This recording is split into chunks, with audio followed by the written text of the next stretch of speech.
You're listening to Trek FM. This is Steve Sansweet of Rancho Obi-Wan, and you're listening to the 602 Club.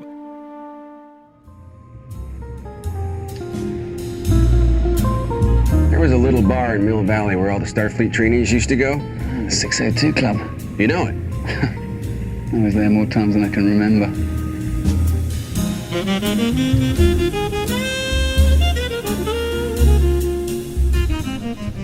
She was alone.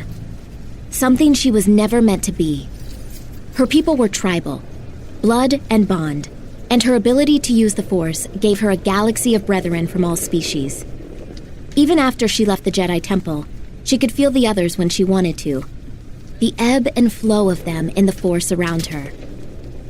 Until, of course, she couldn't. Now she almost preferred the solitude. If she was alone, she didn't have to make choices that affected anyone other than herself. Fix a malfunctioning motivator, or not. Eat, or not. Sleep, or not. Dream, or not. She tried to dream as little as possible, but that day in particular wasn't good for it. Empire Day. Across the galaxy from the core to the outer rim, though somewhat less enthusiastically in the latter, there would be festivities commemorating the establishment of order and government by Emperor Palpatine. It was the first such celebration. The new empire was only a year old, but the idea of celebrating the day at all nauseated her. Welcome, everyone, to the 602 Club. We've got a special supplemental episode coming your way here. Ruby is serving up the drinks fast and furiously, and no, we're not talking about Fast and Furious, the films, so... John Mills, settle down. I know you're super excited. My hopes up there, Matt. Yeah, I totally that hurts. Just dashed your hopes. I apologize. And got Bruce Gibson here with us as well. Yes, and I'm hoping I'm going to talk about something besides Fast and Furious. Okay, well, while you guys fight that out, I'm going to remind everybody that, of course, we're part of the Trek FM network, so thankful to be part of that. And you can find all the shows on itunes.com/TrekFM, where we are a feature provider.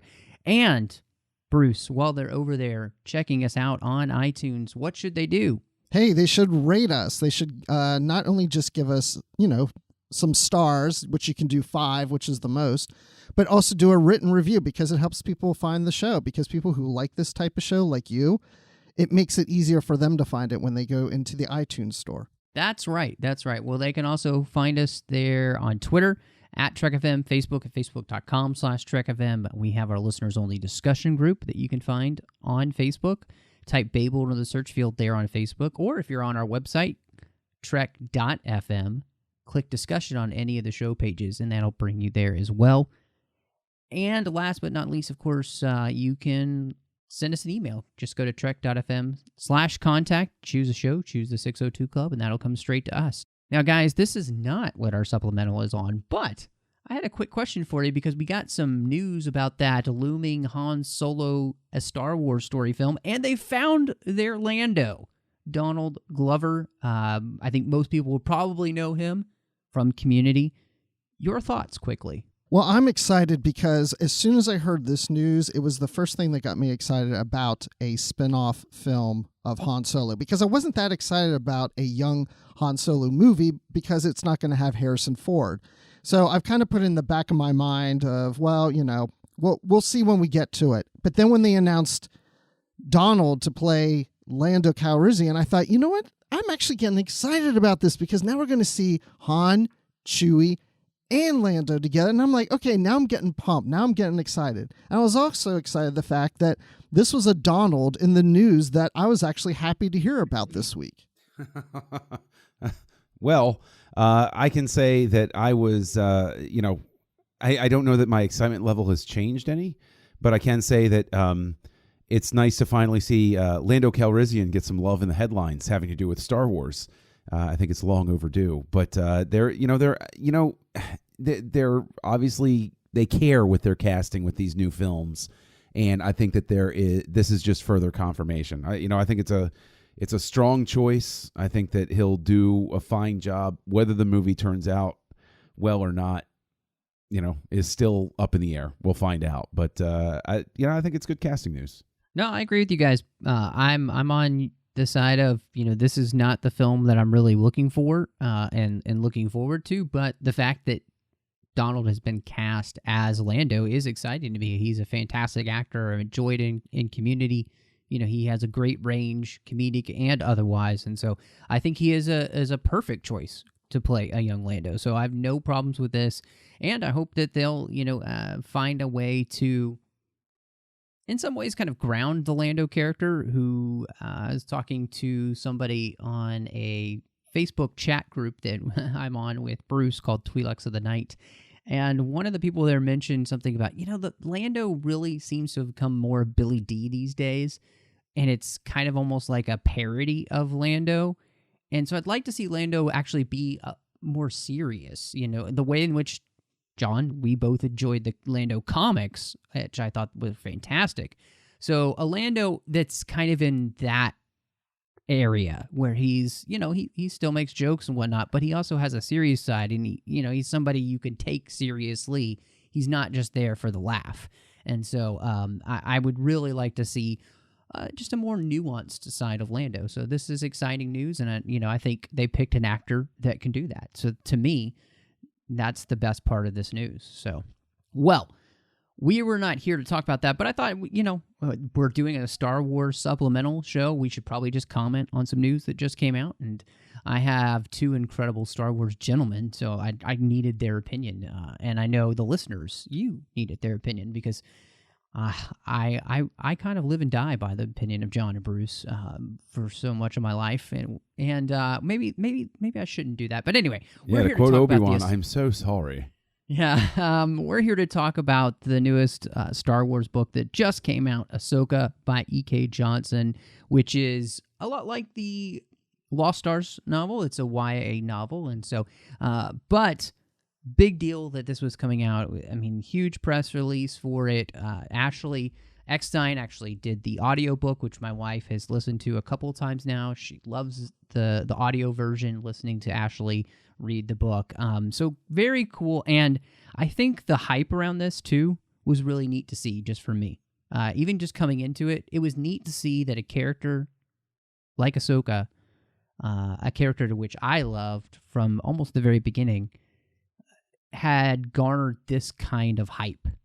And I thought that was pretty awesome. So, I mean, that definitely fed into my thought process going into the book. And I want to ask you guys kind of right up front, because I know you're both Clone Wars fans. Did that affect how you liked the book? Because maybe you were a little more hyped up for it than you would normally be about just maybe an everyday Star Wars book. I wouldn't say I was more hyped up for this than any other Star Wars book. I kept thinking about Lost Stars, because that being a YA novel, and I wondered if this was going to be as good as that. So I was thinking along those lines, and I also know I think Dave Filoni got involved or had some input into this book, or at least reviewed it. So maybe I was coming into this, a little higher expectations than I would have, because I thought, Lost Stars was a great UA novel, so this might be too. UA? Did I say UA? I meant YA novel. Yeah, I didn't know if it was United Artists was behind it as well. United Artists doesn't have the license to this, Bruce. Sorry. Okay, well, I won't wait for the movie. But the book was really, on my radar as, okay, a YA, this could be good. Dave Filoni involved. Yeah, okay. But I, as I always do, I try to keep my expectations low. Low. I don't think that it affected my expectations. I think that, Bruce, you're right to cite Lost Stars. I think that has really affected the expectation game and makes me more likely to read a young adult novel when they release it for Star Wars. This made my list. I had a list of things I was most looking forward to consuming as a media spectator, for fall. So this was one of the releases I had my eye on most. And I don't think that it really affected my expectation of the book outside of I was knowing who the book was about. I had an expectation for what the story would cover, and what it would portray. Not any specific, like she has to do this story beat or go through this story action, but just sort of an expectation of, okay, I need a clearer understanding of, X, Y, and Z coming out of this. That was the only part that was, sort of expectation for me. I do think for me, I was very hyped for this coming in. Ahsoka is my favorite female Star Wars character, and right up there with Obi-Wan Kenobi is one of my favorite all-time Star Wars characters. So this meant a lot to me that they were going to actually do this, and knowing that they were going to delve into some of the unused Clone Wars stories ideas that they had, specifically that Filoni has talked about a few times at different panels, talking about those unused stories ideas. I was very excited that would happen, and I didn't know exactly how that would play into the book and how much they would go into it, but it definitely had an impact on how excited I was. And I think probably my expectations too. I felt like this probably would be more in line with like a Dark Disciple, because they were going to be using things directly from, what the Clone Wars team had thought of for Ahsoka. So I do believe there was a huge amount of expectation for me going into this. But at the same time, how all that worked together, I didn't know, so, but I was very excited to dive into this novel. And I thought it was really interesting because, where this novel starts for Ahsoka at the very beginning is in a flashback scene where it's the end of the galaxy as Ahsoka knows it. And it's Order 66 is about to happen. And I really wish this had been longer as a section, just because it's such a cool story and it plays such a big part into everything that had happened in the Clone Wars. But I guess I do understand that there's, 15 years for them to fill in or have an opportunity to fill in. So not just starting the book, I had no idea how far this book was going to go. So the fact that they didn't completely do the whole Mandalore scene was okay at the beginning, but man, just the few pages we get on that, it's fantastic. I will say this, it starts off basically the way that Wendig approached his Aftermath books, which is with, interludes, and thematically and structurally much more successfully used in this book than in those. But having that specific moment, having what plays out in the interlude in the beginning play out, it was cool. I completely agree with you, but I think that it is in a sense, it felt a little bit like a stumble out of the gate for me, because then it suddenly flipped and I was left preoccupied, mentally of, well, why this now? Like, why can't you refer to this later? Why can't you weave this into and all of that sort of thing? So, I think that it was almost like a double vision moment, because I was thinking about the interlude while I'm reading the opening of the rest of the story, and so it creates sort of like a split focus in a sense. And I think that's on purpose. I think that's because that's exactly what Ahsoka's doing this whole book. She's off kilter. She's off focus. She's off everything. And so to put you in that same position that the character's in, I think that's really smart. And that's why I felt like that storyline was there right at the beginning, because they're starting you at the same point so that Ahsoka is mentally, which is everything is discombobulated for her. And everything is wrapped up in what the past was and where, if any, there is any future, and so I don't know. I kind of like that it's kind of overshadowing everything, because it made it feel very much like she's feeling throughout the story. See, this is why I like listening to you guys. I don't even know why I'm here. I just want to hear you guys talk, because that's John hit it on the head. That I think that's what it was for me when I first started reading it. The first chapter was so solid, or actually I think this takes place actually outside the chapter. Like you said, the interlude, it's so solid. There's so much going on, and then it just kind of slows down. and we're going into the story. And yeah, I'm reeling back to that. So when I first started reading it, I had a hard time at the beginning. It didn't help that I was tired and on a plane and fell asleep by the 4th chapter. But besides the fact of that, it just, I do like that first part on Mandalore with Maul, the burial of Rex, and she leaves her lightsabers. I mean, that was so epic and so insightful of this time and what Ahsoka is dealing with, that, and it just kind of slows down. But it, like you said, Matt, it needs to do that. It needs to kind of reel you up, and like she is, and there's so much going on, and then there's nothing. And then you've got to start over. And it's almost like that's what the book is doing on chapter 1. It's starting over the story, even though it's just beginning. Well, and I think that that's a really neat way and a neat thing, because, you know, the galaxy, again, as I said, it ended as she knew it. It ended as everybody knew it. And the story is really almost about starting over and finding a new way. And much in the way, and John, I know you didn't love the Kenobi book, but this book really mirrors that, in the sense that there is this whole struggle to figure out, okay, what does the non-Jedi life look like? And Ahsoka's whole struggle throughout this whole story is to figure out, where does she fit in the universe at this point? And sure. So I really, again, I think that beginning really, you know, on a high, amazing note, especially as a Clone Wars fan, and then coming down to the absolute boredom that is Ahsoka's life for, you know, a good third of this book, it really...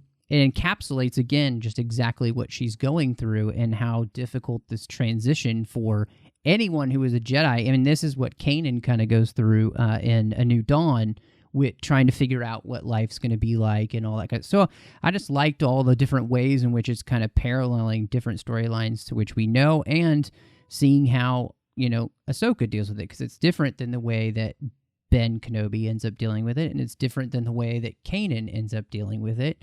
And I enjoyed being on, you know, the arc for her storyline here. And yeah, it's not super exciting for some of the book, but I think that's really, again, it's part of the arc of who she's going to become. I don't have a problem with gear shifts or changes in tone like that, and it has to do more with the interlude. The interlude structure doesn't lend itself, and again, I said that it was used better in this book to sort of thematically tie into everything that's going on. So it's not like I'm ragging on the book, but I do think that starting specifically that way, I almost feel like it should have been flipped, to start off with Ahsoka and then, you know, have the interlude be like a dream sequence flashback sort of thing. I do agree with you, though, completely, that the interludes here work way better than they do in Aftermath. And mainly the interludes really, like you said, John, they have thematic resonance with the rest of the story, which I really liked. And I ended up liking that they weren't all just about Ahsoka. There were some other interludes that we got, you know, that we get one with Anakin, we get one with Obi-Wan, we get one with the planet of Ilum, which I thought was really interesting, that plays later in the book. So I love the way that she did weave those in. And I'm glad, you know, I heard her at New York Comic Con say that she stole the idea from Wendig. I'm just glad that she was much more successful at it than he was, I feel like. Sure. I mean, but let me just put the question then to both of you. I mean, in a sense, right, because Matt, you cited Dark Disciple previously. Dark Disciple does the same thing with, you know, these sort of discarded Clone Wars ideas, but turns them into a full story. I'm not saying that this book should have done that, and I'm not saying that this book should have been set during the Clone Wars or anything like that, but in a sense, there's almost like this feeling of like a potpourri of ideas put together by having the interludes go back and forth. I mean, does this book benefit from all of the interludes that it uses, or does it, you know, it almost feels, does it feel at any point to anybody else like there's almost like just too much thrown into the interludes to sort of speed things along and satisfy some sort of fan instinct to have all of the gaps filled in. I didn't feel that way. I just felt that as I'm reading the story, and it's the same with Aftermath, that it just kind of interrupts the flow of the story. You're going through and you're going chapter by chapter, then all of a sudden it just shifts gears to something else completely different, and then it comes back again. And it feels a little jarring, but I did like the insight that these interludes gave into the characters and what Anakin and Obi-Wan, in addition to Ahsoka. But what I enjoyed most about them is after I finished the novel, I went back and reread them independently on their own, and I liked it better that way. I almost would like it if it was maybe they were all just pushed to the back of the book as like a bonus thing that you can read after you read the story, or maybe even before or something. But I'm not sure if I'm really liking interludes in these books. I mean, I like them, but I just don't like how they break up the story. It's a little jarring. It doesn't help with the flow. I mean, I'm gonna be different than you guys. I think that they work in this book. And part of it is because it's continuing a thematic element again in the storyline. And especially the first few interludes are specifically about Ahsoka, and they're telling her story chronologically before they got to the place that you started with her at the beginning of the book. So it was kind of telling a way of telling a backstory, almost as if like Ahsoka was remembering those times. So I liked that. The other interludes that are there are different because, one of them specifically about Obi-Wan, one of them specifically about Anakin before Ahsoka even shows up on Christophsis, and one of them's from a planet's point of view with reference to kyber crystals. So I can see how maybe those might have broken up the storyline for somebody, but I guess I just enjoyed the subject matter of the interludes enough, and they seem to have enough to do with, again, the actual story itself, that I wasn't completely thrown out, like, what does this have to do with anything? It seemed to make enough sense for me to enjoy all of them, and again, in a way that felt more fluidic with the rest of the story. Yeah, I mean, again, to be clear, like I said, it's not that I have an issue with the interludes as a whole. It was definitely more successfully used here. It's more that I can't help shake the feeling like it's just, hey, we had a couple of these ideas laying around from the Clone Wars, so let's just all, let's get it all in one book. And it's like it just lends a feeling of that some of this could have been, maybe stretched out instead of trying to compress it into this one tiny book. Maybe have a couple of books, or maybe have 3 books about Ahsoka, one dealing with the Mandalore thing, and then right after, and then speeding her along, that sort of thing. Like it just the compression feeling is very hangs over the storyline for me. Well, to That's speak all I'm saying. directly to that, though, John, I actually think this will probably be a trilogy. I think this book has done so well that they will probably do more, because they aren't going to tell this backstory for Ahsoka anywhere else, I don't think, and it's a great place to do it in novel form. So I really felt like, honestly, I finished this book and I thought, this really feels like the foundation of a trilogy of stories about Ahsoka. And I think it's really because, honestly, this takes place like a year after the Empire takes over. So it's the first Empire Day, first anniversary, and then probably maybe 6 months to a year. So it's like 2 years of Ahsoka's life. And, we have 13 more to go before we get to where we see her in Rebels. So, we have a ton more space for her, and especially since of what they set her up to do in the story, I really see them capitalizing and creating 2 more stories. So, I didn't get the compression feeling. I just felt like, it almost felt like that if they were ever going to tell the Mandalore story somewhere, it's somewhere else. And they just wanted to give you a taste of it. And then the other interludes, again, they just It was just something they're not going to touch on other places, so they just wanted us to have that somewhere. But I definitely felt like there's a lot more story for them to tell with Ahsoka here in this time period, especially with this not knowing when she'll show up again anywhere else. Yeah, I mean, I guess, to speak specifically even to the whole Mandalore arc thing, that was intriguing at the very least. I mean, I think that once you get past the opening of the book, once it gets to its flow, it's just the stumble at the beginning was all it was citing. And, once it gets into the actual story of, I mean, when it got to her facing one of the Inquisitors, that was wonderful. And tying it together, like you said, to the interlude, and talking about the crystals and those sorts of things, like that's really, that is really neat. I just, through the entire experience with the book, I just, and I'm sure that, I'm in the minority on this, but I didn't feel that it was, the feeling I was left with was not one of impact. It was one of, okay, well, these are story points to get a character forward, as opposed to this is a story that had to be told. Like I know it's unfair to keep referring to other works, but just for comparison's sake, Lost Stars and Dark Disciple, at the end of those books, I felt like this story had to be told, whereas this feels like it's just advancing the character in a almost utilitarian sense at points. Am I in the minority there?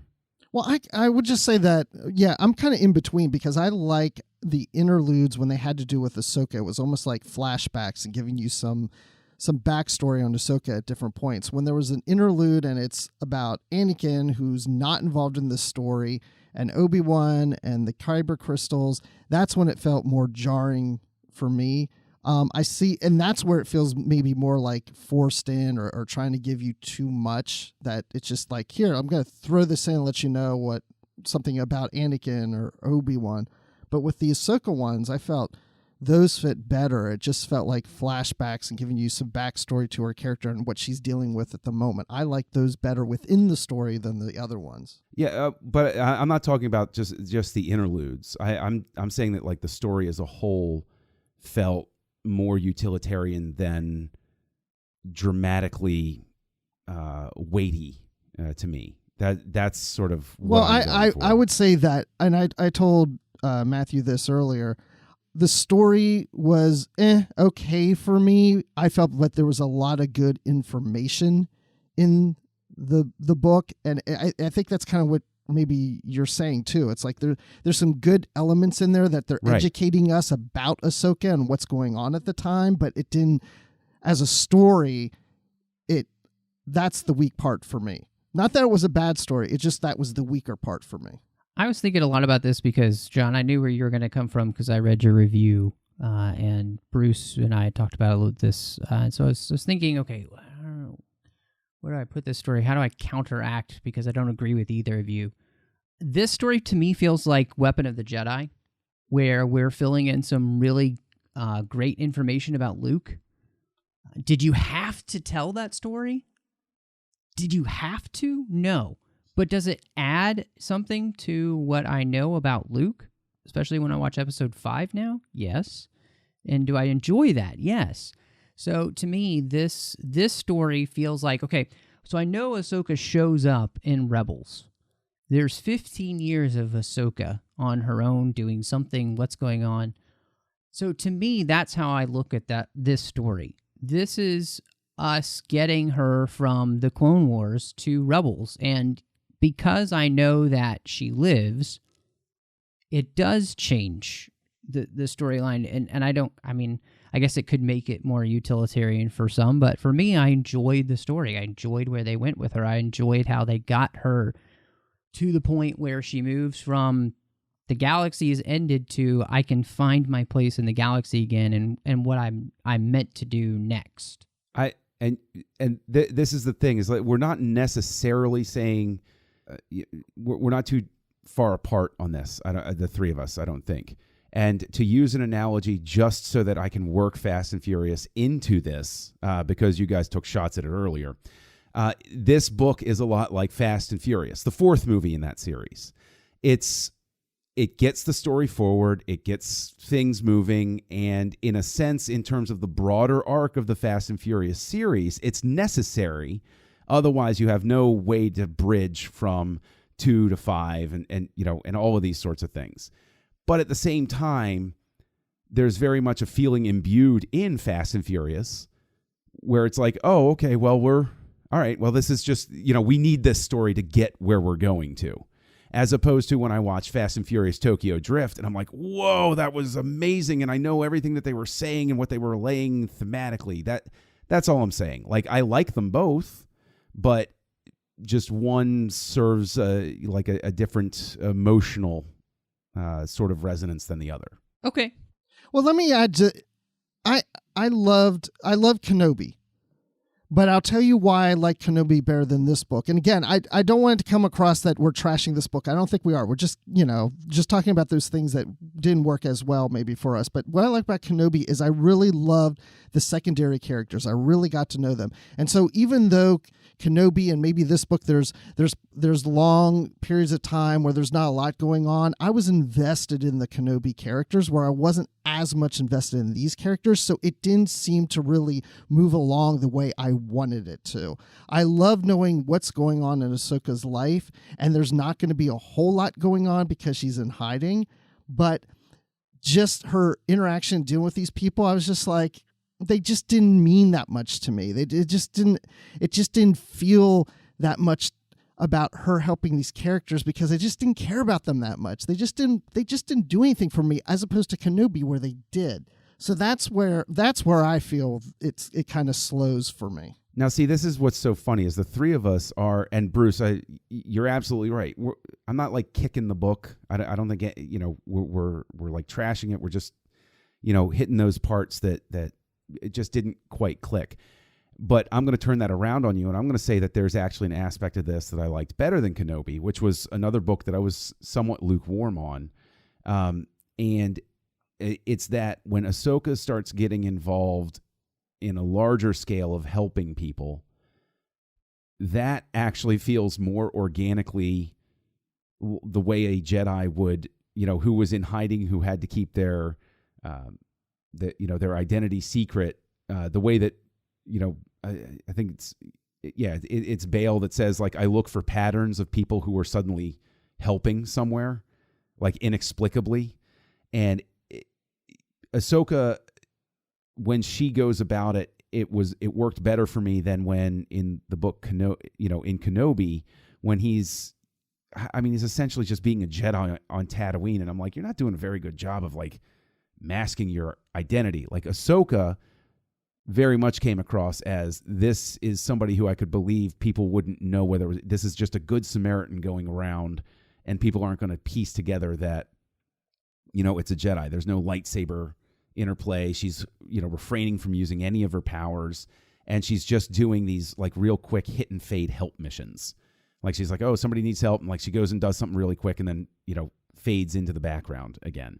So I did like that. I thought that aspect of this book was actually more successful than Kenobi. Well, and that brings me, I think, to an interesting thing.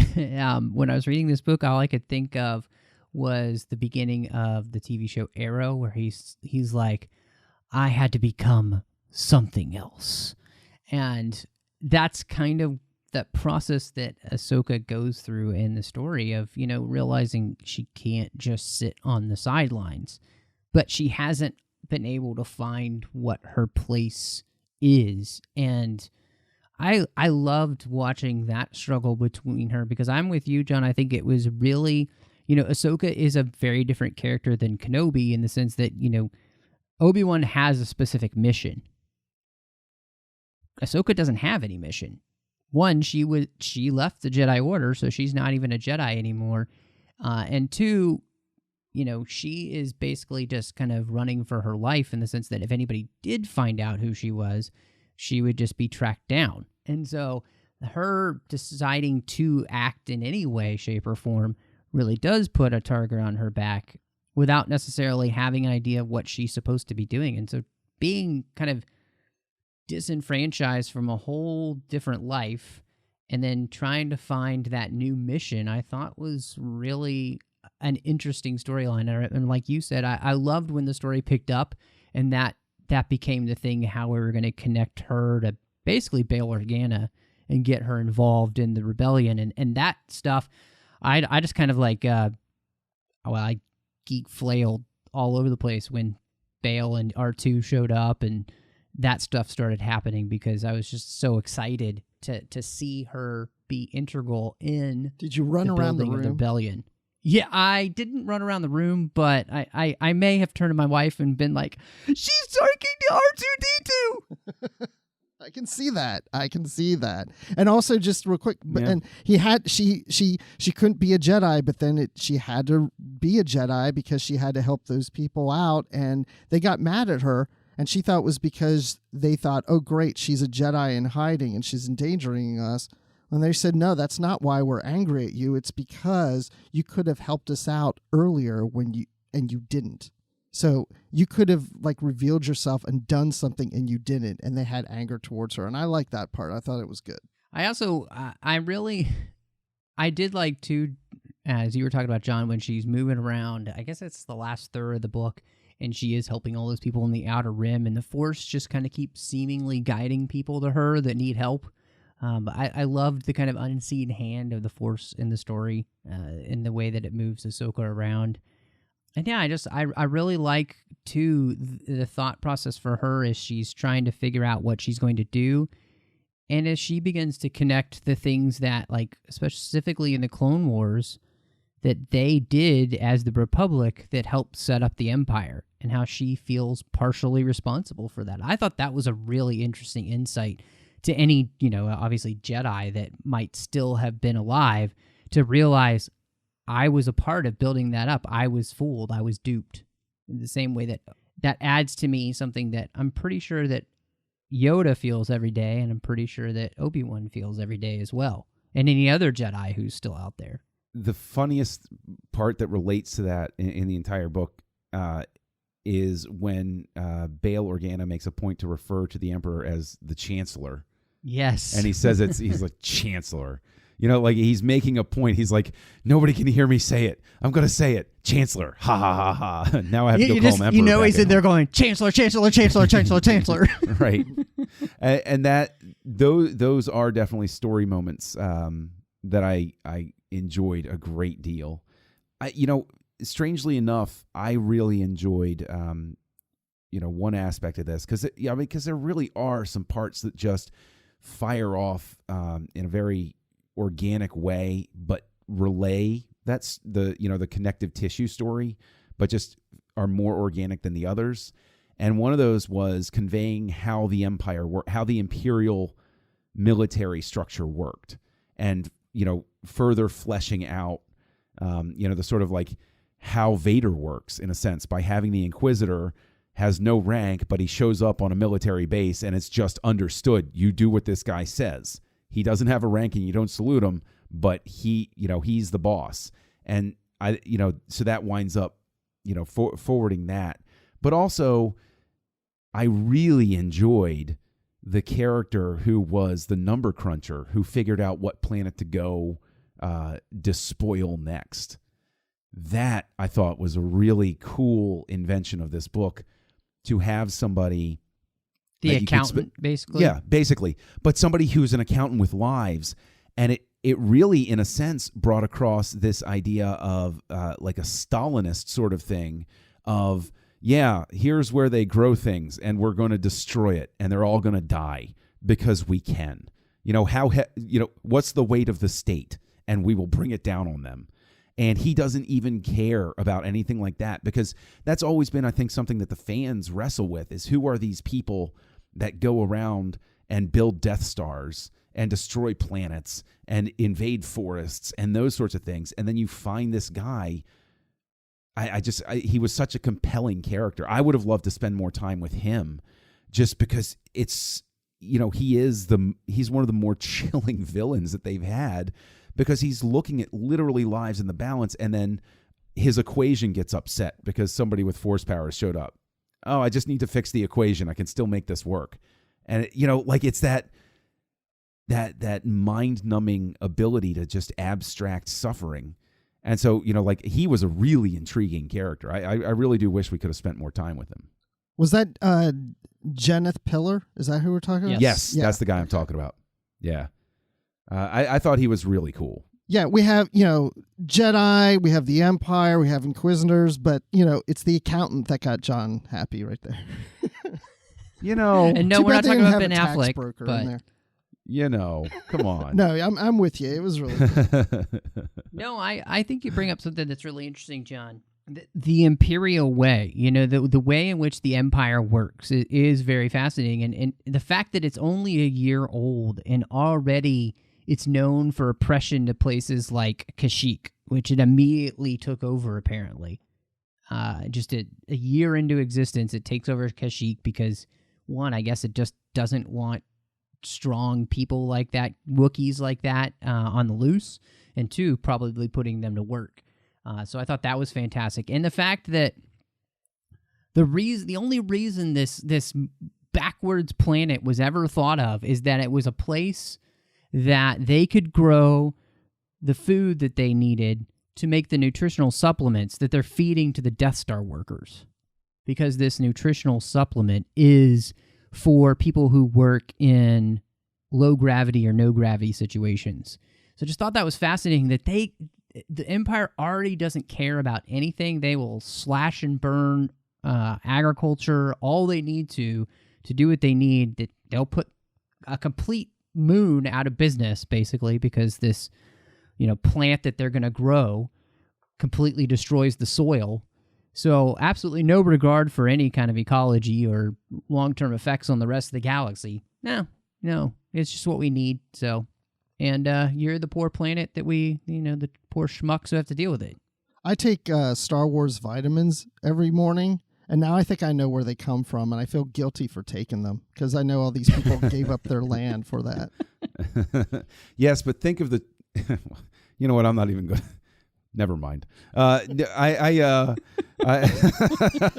Sometimes the brain actually figures it out before I say it. So, but what I would say is that it really is cool because, in a sense, it embraces the bureaucratic talk and the bureaucratic mechanisms that so many fans ragged on the prequels for.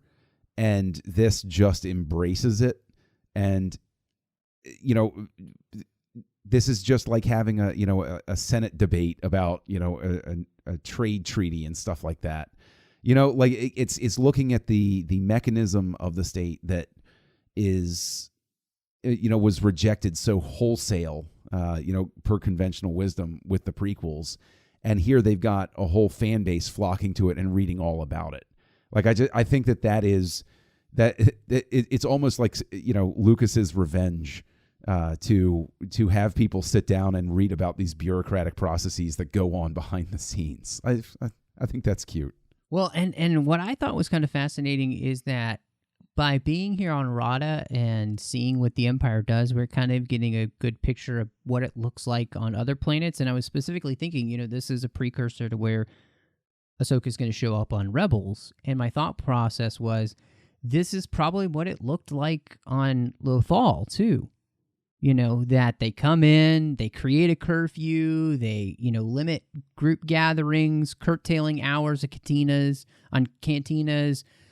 Like you said, John, it kind of turns into a communist state where they start banning all sorts of things, and it really was a great. What I loved is the way in which this book really set the picture for what happens when the Empire arrives in your planet, and it was giving a really just a chilling scene of how people are immediately put to work in different places, and life just becomes completely almost unbearable once the Empire arrives there, unless you're a planet probably like I guess a planet that the Empire really does care about that it needs, probably like a Sullust or something like that, where there's something else your planet's producing that you have to treat the population a certain way to get that. This planet, they could care less about. They're there to use it, abuse it, and then leave it. What's weird is it actually triggered a thought that I had because there, with Jakku showing up, and then there's Tatooine and Geonosis to an extent. There, I've always thought about it, like there are so many desert planets, right? That are out there in the galaxy. What happens to Rada in this book almost, or what they're doing almost supports this crazy idea that I had of the whole reason there are so many desert planets is because the Empire was going through and just raising these, just using up the resource. We got a billion worlds. Who cares? We'll just use up a planet and be done. And then everybody's left on a desert planet, and they're like, whatever. You'll either survive or die. Whatever. So I would almost love to sit down with the author and say, were you trying to drop a hint here that this is the way the Empire does business? This is why we keep encountering desert planets, is because the Empire has been wrecking everything? Like, that would be like, was this the eventual fate maybe of Endor when the when the Death Star was done? If they completed the second Death Star, they were like, okay, it's fine. All right, well, let's convert the forest to farmland, farm it once, and make another desert planet. Who cares? That's really sort of a crazy thought. I love it. Yeah, that's a cool idea. And that reminds me, I looked it up in chapter 18 that Ahsoka says that, she learned that the main weapon of the Empire after fear was hunger. And so I think about Yoda saying fear leads to anger. And in this case with the Empire, fear then leads to hunger. And it's stripping all these planets of food because it's their way of controlling people on these planets to be servient to the Empire. So it's really cool. And I like the idea that they can do this and maybe create desert planets. And that's why moisture evaporators are selling like crazy at Lowe's right now, because every planet needs one. Special sale on evaporators at Lowe's. Do they have one of those crazy, balloon guys that like flops around in the wind? Get your evaporators, 5 for the price of 2. It's hut shaped though, so yeah. What I thought was really interesting too, in talking about this idea of the Imperial way and control. So I had a question for you. So Ahsoka already knows the difference between clones and stormtroopers, because stormtroopers suck, clones didn't, and so. Why not still use clones? And do you think it's because that the way to keep a large segment of the population, make them part of the Empire so that they're more malleable and that basically they're a part of the sin? You know what? I will say that if you look at any totalitarian state, the military understands at least that they're always going to get food. And so, once the government makes it clear how things are going to go, joining the military almost becomes a smart thing to do, regardless of what sins it's going to be asked to commit, because you're at least going to be able to feed yourself and your family. So yeah, I think you're right that, bringing stormtroopers in and getting rid of the clones, you do make the populace, you bring in a part of the populace of the cause, you can conscript people and those sorts of things. But I think also the clones, keep in mind they have, the age acceleration, which I'm sure didn't help their cause. But I actually think of Star Trek VI. The first rule of assassination is kill the assassins. And because that's what they do to Burke and Samno, right? And so getting rid of the clones becomes necessary in a way, because it erases evidence of the crime. That's a great point. No, anyway, it was just really interesting, the idea and seeing that, that the Empire in the end, it doesn't care about the stormtroopers, because they'll just keep throwing numbers at you, and in a way that the stormtroopers become just as impersonable and dumb as the droids that the Separatists use, like the Roger droids, the battle droids, the main battle droids. That's exactly what they are. They're just as useless almost as that, but you just keep throwing numbers and you overwhelm people. And that's what the base stormtrooper becomes. And that's kind of scary. The disregard for human life in that way is astounding. One of the things that was really, we learned some really interesting stuff in this book about kyber crystals. And I thought it was really interesting what we do learn. So I wanted to ask you guys, because what we learn is that kyber crystals choose Force users to present themselves to, that they basically desire as their desired owner. But dark side users don't experience that same connection with the crystals. In fact, the only way a Sith can get a crystal is to steal it from its rightful owner. And when they do, and they bend the crystal to their will, that's what turns the blade green. They call it bleeding the crystal. And that's why all dark side users' blades are red. And obviously we get blue and green and sometimes purple with Jedi. So I thought that was fascinating to me, that what we're learning. It's almost like learning about wand lore in Harry Potter and the Deathly Hallows. You finally figure out how that works. We have an answer for why crystals work the way they do inside lightsabers. Yeah, it's a revision, though, because if I recall my Star Wars lore correctly through the years, and again, the old EU was thrown out, the reasoning for red blades was that they used synthetic crystals. Yes, that was the old AU. Yeah, correct. that was the old way of things. This almost seems to harken back to what they had in the old West End Games D6 role-playing game. All the other old timers out there listening who played that, holla. And what they did, they used this explanation as almost an excuse. Well, not almost, but as an excuse for why the saber effects were inconsistent in the original trilogy, was because they were so in tune with a Jedi and their ability to tap into the Force. That's why the blade looked different from shot to shot. So that it felt like a cute callback to that. But I do think that what they go into here is really cool. I do like that. I'm agreeing with you that I thought it was a really cool explanation that the color of the crystal truly was a reflection of who was using it and how they were using it.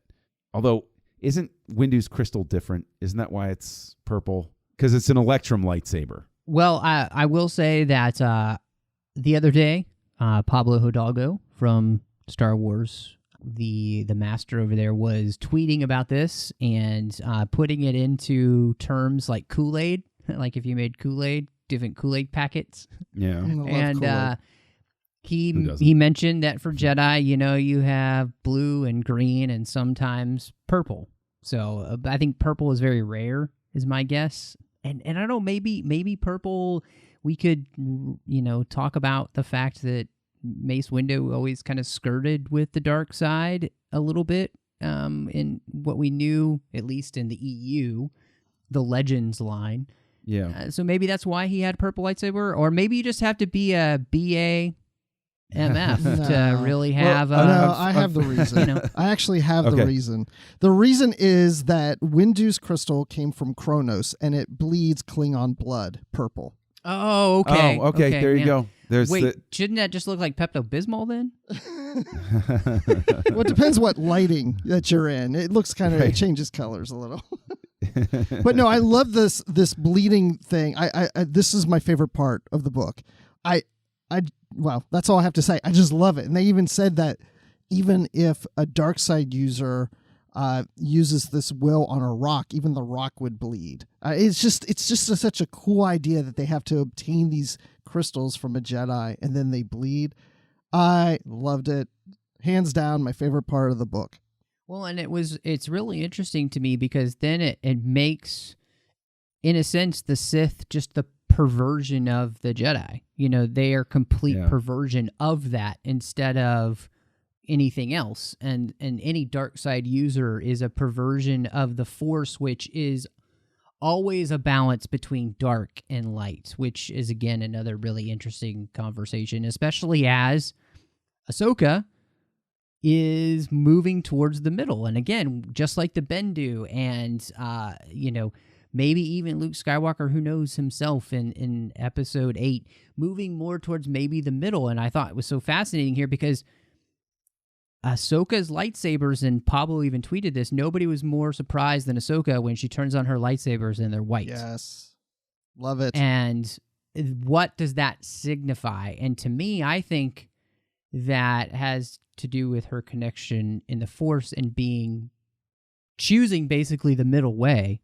She's not going to be dark. She's not going to be light. She's going to be there to help others. And maybe her connection with the daughter from Mortis, whose last act was to bring her back to life, the purest form of the light side there is. So to me, this is signifying that Ahsoka is off the chain special. Yep, that's how I read it too, and I love it. Yeah. I think it also opens up, just all of this explanation opens up a terrific possibility if they want to pursue it of, writing a story of, if they have to steal the crystal from a Jedi and then they make it bleed, Vader making his saber after he's in the suit, going out, the first Jedi that he kills, and Palpatine's like, no, you don't get a blade. You got to make this happen without it. And like, that would be a really cool book to read. That is a great story idea. John, from your mouth to Del Rey's ears. So let's to my happen. Wallet. Hopefully. Hopefully they're listening and they you need say, to trademark that idea. Check. Yes. Trademark John Mills. Unfortunately, I'm pretty sure at least half of the vocabulary is already copyrighted by Lucasfilm. So they have a legal claim already. But no, I thought that was actually just a brilliant way. And again, I think it the way in which the story is subtly tying into a lot of the other things that they're doing in the different areas, especially with Rebels, I think is fascinating. And so I really liked that. I thought it was well done. And it gave us really something big to talk about. I mean, we understand kyber crystal lore, which I thought was fascinating because the large kyber crystal that they use to power the Death Star, any person can see a large crystal, but they have to be specifically calibrated to work or to be used. I thought that was kind of fascinating too. So giving us a little bit of a hint about what maybe the Empire has been doing and why it took them so long to build the first Death Star is how do you calibrate a crystal of this size to power a weapon of this magnitude? So I don't know. I liked where it led my questions then about the new Death Star, Rogue One, and all of that kind of stuff. This is what's so difficult for me about the conversation as a whole is all of these seed ideas, this conversation that I'm having about, some of the points spoken about in the book, I am finding more sustaining and fulfilling than the actual experience of reading the book. And maybe that speaks to why I'm so lukewarm on it, I guess, is that while I've been sitting here talking about these ideas with you guys, I've had energetic and passionate reaction to what we're saying and, oh yeah, cool moments and stuff like that. And that is where this book, maybe I am not ragging on the book again, but I think that possibly that setting their sights on the young adult audience was a misstep here, or they shot too young for the young adult and they needed to bring it up so that they could address some of these deeper things that we're talking about, flesh them out more so and more dramatically in the story. Yeah, I want to talk about that real quickly. I think you're absolutely right, John, because I remember starting the book off and it was awesome, I thought. But I did turn to my wife and I said, I think that they made a mistake with this book by making it YA and not just doing it like they did Dark Disciple, so they could really dive into things. Because I think with Dark Disciple, they understood that the people that really wanted this book were going to be adults in the first place. Now, the hard part about with Ahsoka is that you really are, you have an age range from, like 8-year-olds to all the way to us, basically. We're not going to give away our ages here, but so that's the age range you have of people that are interested in Ahsoka. So I think that they wanted to play more towards the younger audience than the older audience with her because, she is the role model for a bunch of little girls that grew up with her. And that's who they're writing this for.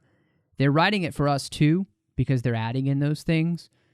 But I really think even more so than with Lost Stars, this book is really for the ages 8 to 16. And I think they're definitely hoping to capture, the female audience as well in that. So it's just not necessarily, I think you're exactly right, John. If this had been Dark Disciple level, I think I would have appreciated it even more than I already do. I love the book, but I think it could have been a whole other level above this if we had, like you said, allowed for a little bit more diving into some of the deeper thematic elements and things to which the Star Wars lore is being touched on here. Well, I think that's the success also of the book is the fact that the characters fall into that age range. So if that's what they're aiming for, that's why a lot of the characters were female, the main characters were female and in this age range, but it felt like a Clone Wars show to me. And Ahsoka sounded like Ahsoka. So it felt very much like something I would see in an animated Star Wars series. And that's also the age range we go. And there's a lot of depth in those series too. People associate Ahsoka to Rebels and to Clone Wars, which are series on Disney XD or Cartoon Network. And this book felt like it should fit into that demo that they're aiming for on the cartoon series.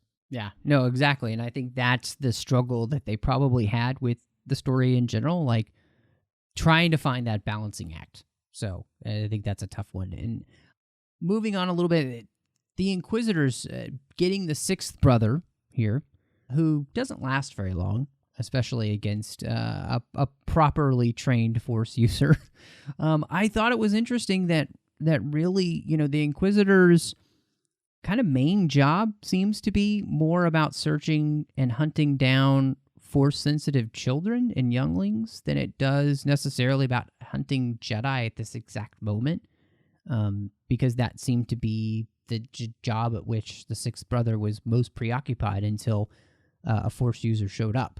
So really and two, I mean, he's no match for Ahsoka, who doesn't even have a lightsaber when she faces him down. So it was very interesting to me, the very early beginnings of the Inquisitors. I mean, scary to other people, but to anybody like Ahsoka, he's kind of like chump change. Well, again, speaking to the way that the Empire works, sort of thing, like the Inquisitors going out and, how do you stop the Jedi from ever rising again or from Force users being a problem? You go out and you kidnap them and you either kill them or subvert them to your will. And, and that goes all the way back to something we saw happening in the Clone Wars series with Cad Bane. And, they even make reference to it in this book where, Ahsoka, somebody pretending to be a Jedi showed up and was going to steal her. It makes sense that at least one Inquisitor's job would be go out, find Force-sensitive kids, and and we will figure out how to deal with them so that they don't become a threat. What is funny to me about that is I always think back to the novelization of Episode 3, where Dooku had been sold on the idea of raising basically a Force user army to subjugate the galaxy, et cetera, et cetera, et cetera, and it was implicitly rejected by Palpatine because of the rule of two. So I think that it's interesting that they present a what would seem to be an inconsistency with the Sith way of dealing with things. Although, of course, yes, we can all come up with all of the different rationales and stuff like that and live with it, it's fine. I'm not saying that it's like a big problem or anything, but I just think it's interesting that there's this definite shift in focus with how, the rule of two is approached, sort of the wiggle room that exists for it. So long as nobody becomes a full Sith, it still counts as only two. Yeah. Yeah, the Inquisitor there wasn't a whole lot of depth. Like, he's there and then, he's gone shortly after, but it was a nice way of introducing the idea of Inquisitors to this universe and what they might be up to and what they're doing, and that there may be more out there. And the fact that they're going after force-sensitive younglings really makes it something interesting that I would like to see yet in another novel of what does the Empire do when they find force-sensitive younglings? What becomes of them? What do they do with them? That would be a fascinating story for me to read. I would love to see that. But the other thing that came up is that he was actually surprised that a Jedi was out there, that Ahsoka was found. And there was a mention that during Order 66 and the Purge that thousands of Jedi had been killed. And I never really thought before, but really, was it thousands of Jedi? Were there that many in the universe that were killed? It's hard for me to imagine all these clone troopers killing thousands of Jedi within like less than a year, because that's a lot.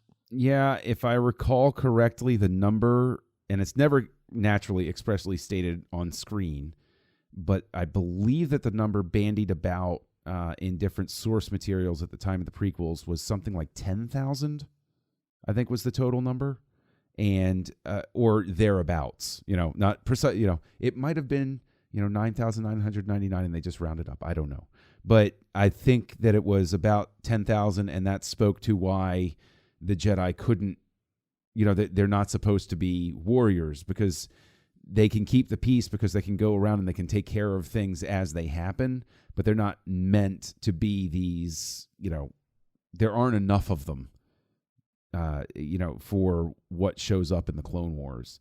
But 10,000, I mean, if they've embedded virtually every Jedi with clone troopers, when the order comes, they're already in position to be whacked.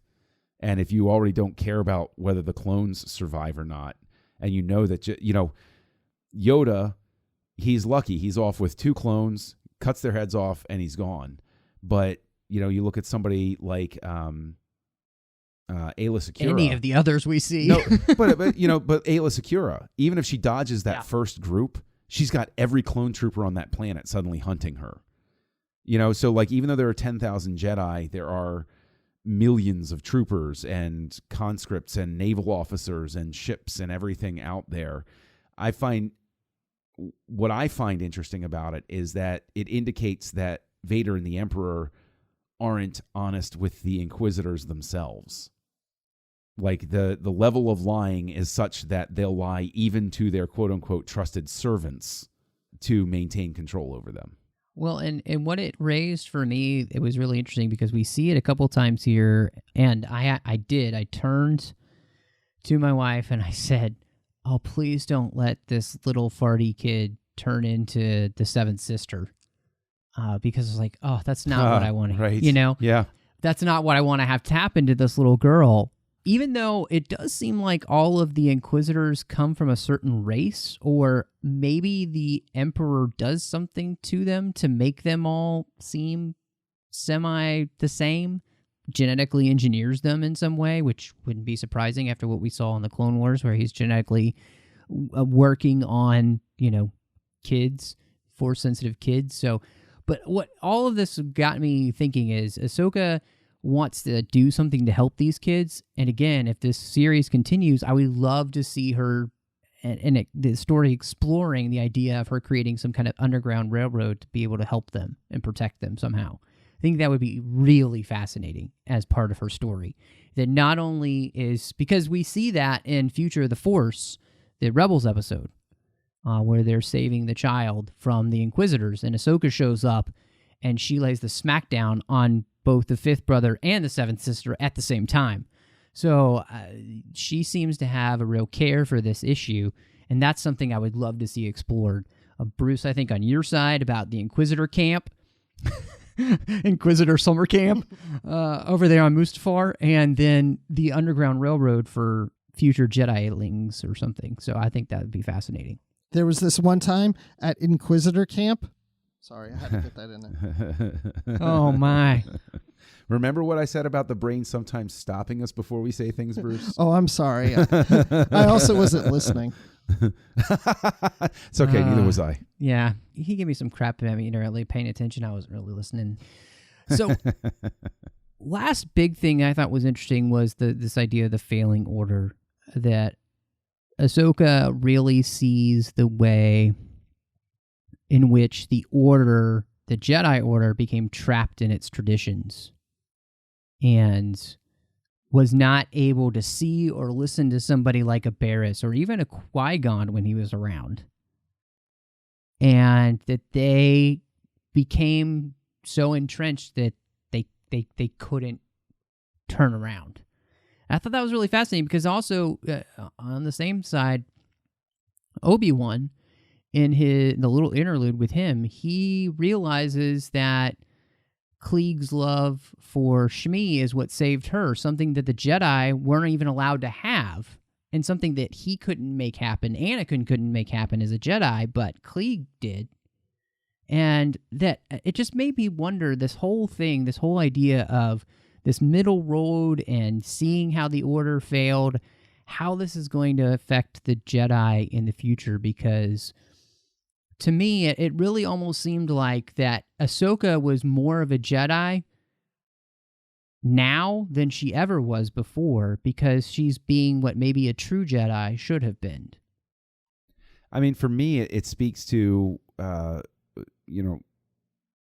is Luke Skywalker.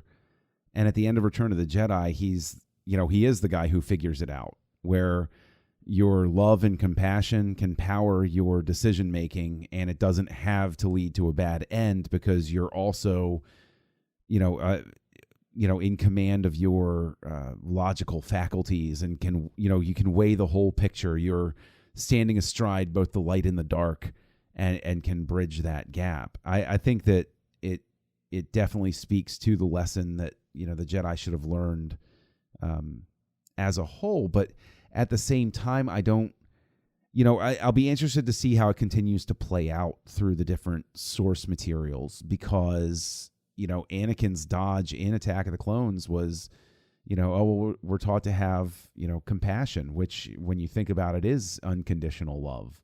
And so I don't think that it's so much that the Jedi didn't encourage love per se, as they sent mixed signals to their own selves. You can't fall in love and you can't be attached, but be, with limitless compassion, and, attachment, springs from that, all of those different sorts of questions. I mean, all of that to say that, I think it definitely does reinforce that the Jedi Order, once it was gone, those who were left did see the value of, what Palpatine says, which is that they had become dogmatic and limited. And that's what, they calcified, they became, and so they became brittle, and they fell apart because they were so rigid with their rules that they couldn't adapt and they couldn't grow anymore. Well, and they had another form of attachment, which is so interesting. It made me think of Mace Windu in Attack of the Clones saying to Padme that, Dooku was once a Jedi. He couldn't assassinate anyone. It's not in his character. He'd become so attached to the idea of what it meant to be a Jedi that he couldn't see a Jedi falling. Right. They had become so attached to themselves, so wrapped up in themselves, that they lost touch with Force reality. I mean, I think that's a really interesting, that commitment. So it was the lack of compassion and understanding outside of themselves which really hurt them in the end. And when you become so insular, what do you expect? And when Jedi have nothing but themselves to hold to, and no other outside attachments, and nothing else to ask any questions or give any kind of back and forth to, which is, I think, again, what I thought was interesting bringing up Qui-Gon, because, again, in the interlude, Anakin wonders to himself, what would have happened if Qui-Gon had lived? Which I think we've talked about a bunch, but I just thought, again, that brought that up into the idea of the Order. Somebody like Qui-Gon, who is very much just in tune with the living Force and not anything else. And it also made sense because that's the thing to which Obi-Wan had to learn in his interlude, which was he has to let go of everything else. He had to unlearn what he had learned. He had to let go of the past completely to move forward in the future. But the only way to move forward was to be completely present in the moment with the living Force, just as Qui-Gon had told him all those years ago at the beginning of Episode 1.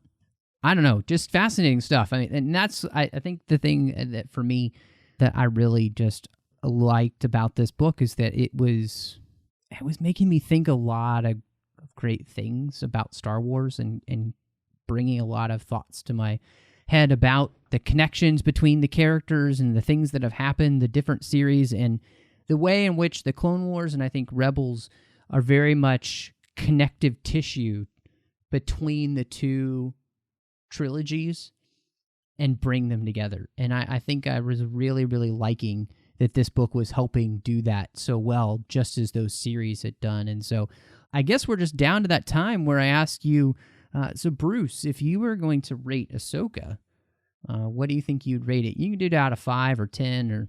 I'll do it out of 5 because what I'm going to do would be too obnoxious if I did out of 10. And I would just say that I really did like the book, and I don't really need to expand on my thoughts on it because I think I pretty much covered that in here. So I'm just going to say out of 5, I give it Chancellor, Chancellor, Chancellor, Chancellor. 4 Chancellors out of 5. 4. What about you, John? Oh, geez. I'm going to give it, you know what? I'm going to give it 2.5 helicopter lightsabers out of 5. And the reason for that is that, again, as much as I've enjoyed this discussion, which I think has just as much to do with the both of you as anything else, the book itself, the whole was not as great as the sum of its parts or whatever, however that works. It's one of those things where when it all came together and it was all at the end, my final analysis is it's not bad. It's a good book, but this does not hit the level where I would recommend it to somebody who is not a diehard fan. Like I would not take this book and say, even though she never reads anything that I recommend that she does, if this is not one where I would go on the line and say, hey, Mrs. Kessel Junkie, you got to read this book. This is a fan book so far as I'm concerned, which is not a bad thing. I'm not ragging on it. It's just what it is this is for the diehards, and it's a good one for the diehards, and that's just where it is.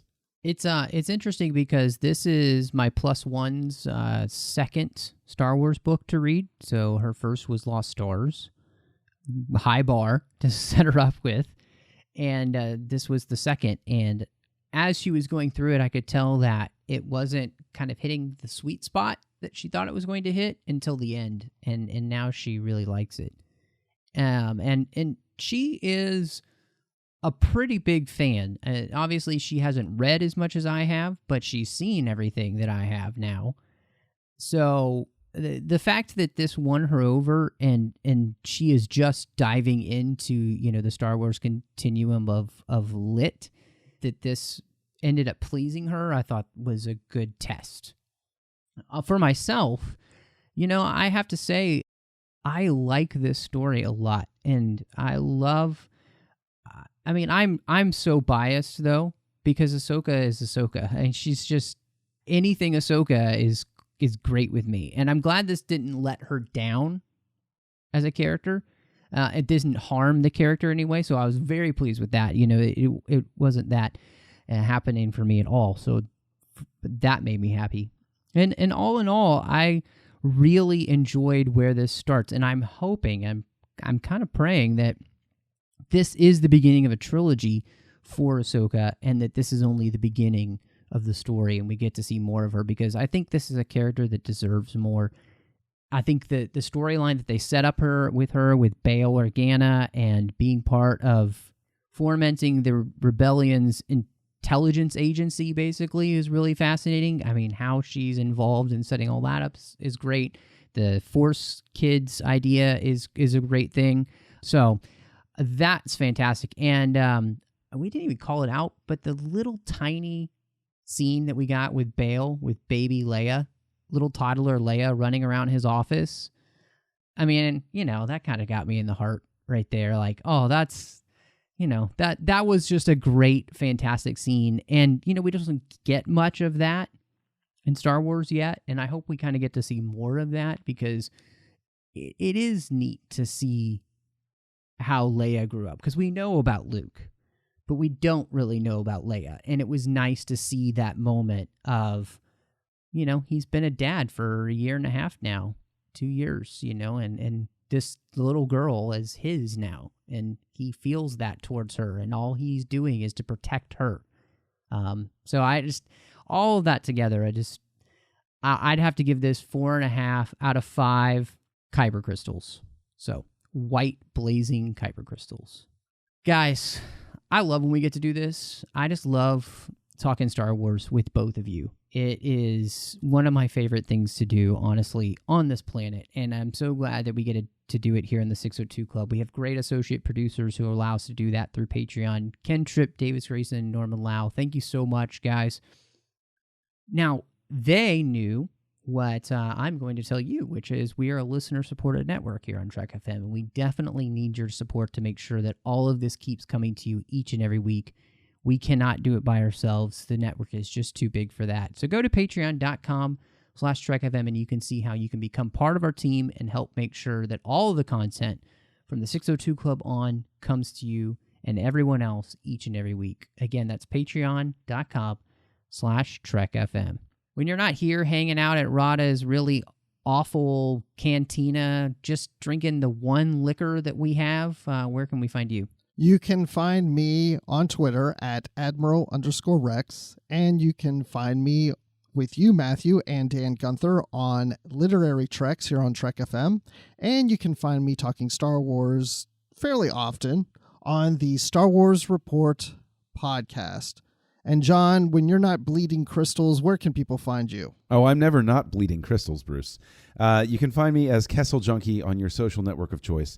You can also find me here on the Trek FM network, co-hosting Stage 9 with the inimitable Mike Schindler. You can find me co-hosting Words with Nerds with my pal Craig. And you can also find me co-hosting a little podcast called Aggressive Negotiations. It's a Star Wars podcast over on the Nerd Party Network. And I co-host it with somebody who is occasionally charming and often wrong. Matt, would you happen to know who that is? I don't, because he's almost never wrong, so that's shocking. That's it. I mean, his partner is, but anyway.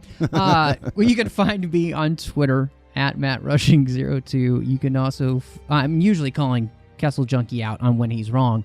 You can also find me here on the network, of course, on Literary Trek with Dan and Bruce, The Orb with Chris Jones, and of course, you can find, if you just love Star Wars and you want only the Star Wars episodes of the 602 Club, that feed is actually in iTunes. You can find that under Star Wars, a 602 Club collection.